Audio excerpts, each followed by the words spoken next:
Toda verdade é naturalmente cristã. Essa frase que com certeza vai irritar a muitos dos relativistas que de alguma forma assistirem esse vídeo, não foi dita por São Justino, mas ela resume de certa maneira aquilo que é a sua principal ideia, pelo menos aquilo que nós queremos falar neste vídeo.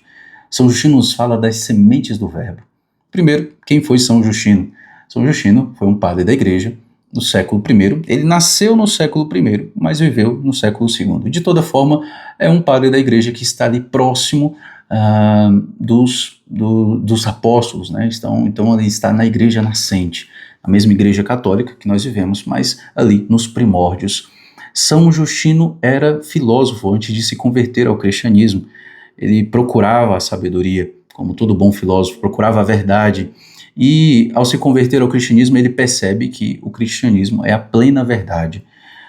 Mas ele também reconhece que na filosofia grega já existia ali algumas sementes da verdade, pequenas verdades que, se bem trabalhadas através de uma boa evangelização, poderiam levar as pessoas à plena verdade, que é o cristianismo. Então, essa é basicamente a ideia das sementes do verbo. Por que São Justino acreditava nisso? Bem, porque toda verdade, de fato, vem de Deus, porque Deus é a própria verdade. Então, se há algo naquela cultura de bom e de verdadeiro, isto, de alguma forma, vem também de Deus. Então, nós cristãos não precisamos ter medo de nos aproximarmos das culturas, reconhecer ali o que há de bom e de verdadeiro, claro, purificar isso através da sã doutrina, mas, através disso, evangelizarmos, fazermos com que, partindo desta verdade, as pessoas cresçam até a plena verdade, que é a fé católica.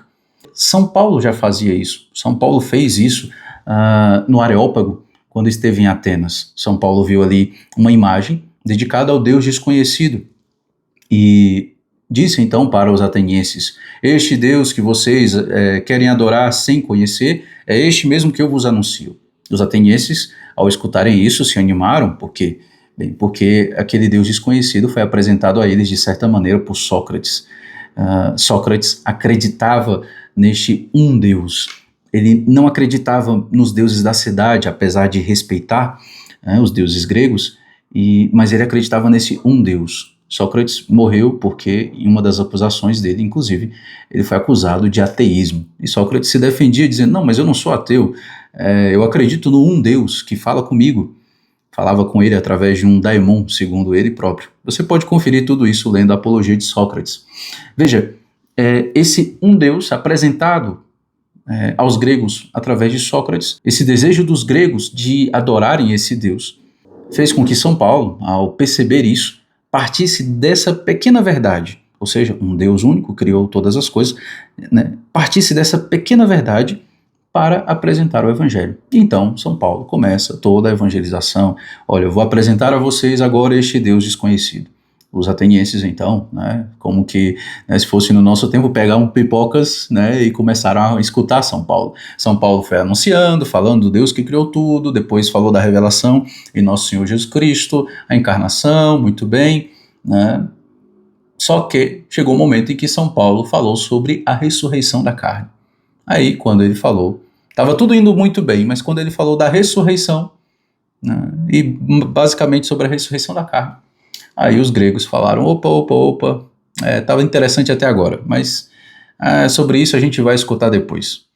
Os gregos tinham a ideia de que o corpo é cárcere da alma. Então, quando São Paulo disse que haveria uma ressurreição, eles não se animaram muito mais pela doutrina de São Paulo. Apesar disso, alguns gregos se converteram, inclusive Dionísio o Areopagita, como diz o texto dos Atos dos Apóstolos. Veja que São Paulo partiu de uma pequena verdade e dali ele foi evangelizando. São Paulo não chegou com um ar de superioridade, nossa, eu tenho a plena verdade, se convertam ou vocês vão todos para o inferno. Não, São Paulo chegou com humildade, vendo bem, conhecendo bem o terreno onde ele estava pisando, no caso a cultura grega, e encontrando ali os elementos para conversar com aquelas pessoas, dialogar com aquelas pessoas e trazê-las para a plena verdade do Evangelho.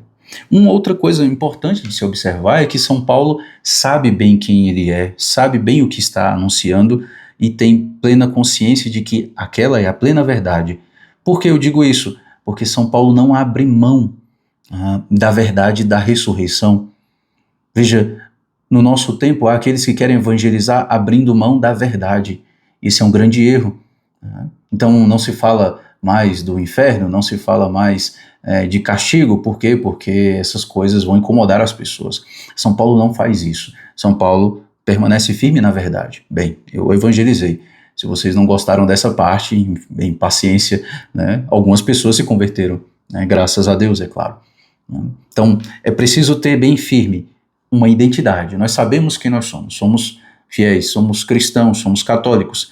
Conhecemos a nossa fé católica e não podemos abrir mão da verdade para agradar o público. A ideia não é essa. A ideia de partir das sementes do verbo para evangelizar não é agradar o público, é procurar dialogar com aquelas pessoas, procurar falar de alguma forma a língua daquelas pessoas, para então apresentar a verdade plena do evangelho. No nosso tempo, há uma preocupação imensa por estruturas de evangelização. Todos os anos saem documentos disso e daquilo sobre evangelização, e livros e mais livros que a maioria, que quase ninguém lê, basicamente, né? E se sai em missão, dizendo, batendo porta a porta, dizendo Jesus te ama, Deus te ama, e eu fico me questionando sobre não somente a eficácia disso, mas a intenção por trás disso tudo. Se eu não me preocupo sinceramente com a salvação da alma daquela pessoa, a evangelização pode se tornar simplesmente uma panfletagem, vira quase uma militância ideológica, né? E não é isso. A evangelização é uma apresentação da verdade com alegria. O evangelho é uma boa notícia, né? Mas não basta eu sair de porta em porta dizendo Deus te ama, né? Aí a pessoa passa por 30 casas e depois, quando chega na 31ª, ela já não lembra mais nem do nome da pessoa que ela visitou na primeira casa. A evangelização precisa de cercania. Isso o Papa Francisco diz desde o início do seu pontificado. Proximidade, né? Precisa de proximidade. Nós precisamos gastar tempo com as pessoas. Eu não acredito, sinceramente, eu não acredito que em 10 minutos de visita a uma casa de uma pessoa aleatória que nós vamos conseguir fazer alguma evangelização. É preciso gastar tempo, conhecer a pessoa. Veja como São Paulo conhece ali a cultura grega e vai partindo daquilo ali para anunciar. No discurso de São Paulo ele cita inclusive os poetas gregos, pega o que aqueles poetas disseram de verdadeiro e vai anunciando o evangelho a partir disso. Então nós precisamos de uma firmeza, uma identidade, sabermos quem nós somos, conhecermos a fé católica, conhecermos a palavra de Deus, com certeza. Né? Precisamos ter essa firmeza para não abrirmos mão da verdade, não nos deixarmos levar pela cultura, mas pegar aquilo que é bom naquela cultura e evangelizar.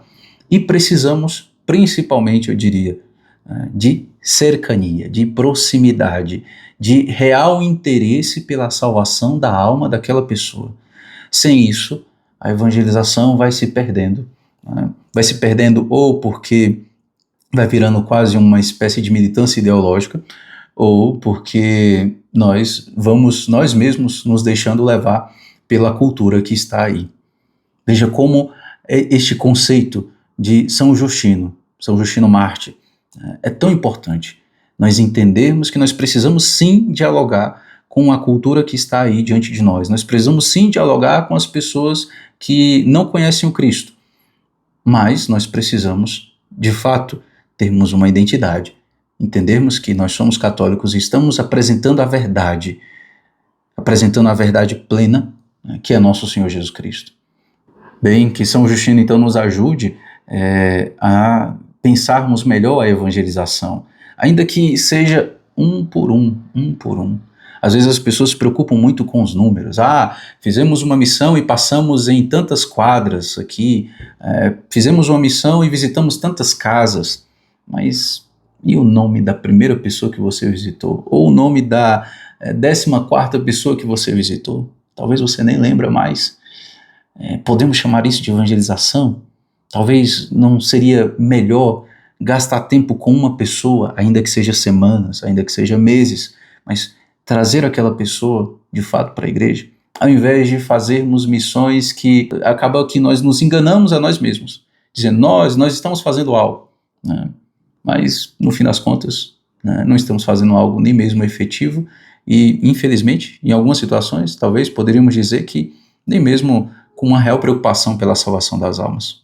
Enfim, essa é só a opinião de um jovem pároco de aldeia sobre a evangelização, que acredito ser, no fim das contas, a mesma opinião dos padres da igreja de São Paulo, dos grandes missionários como São Francisco Xavier, que nós procuremos, então, antes de tudo, ter um desejo pela salvação das almas das pessoas.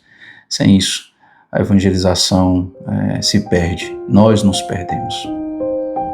Louvado seja nosso Senhor Jesus Cristo, para sempre seja louvado.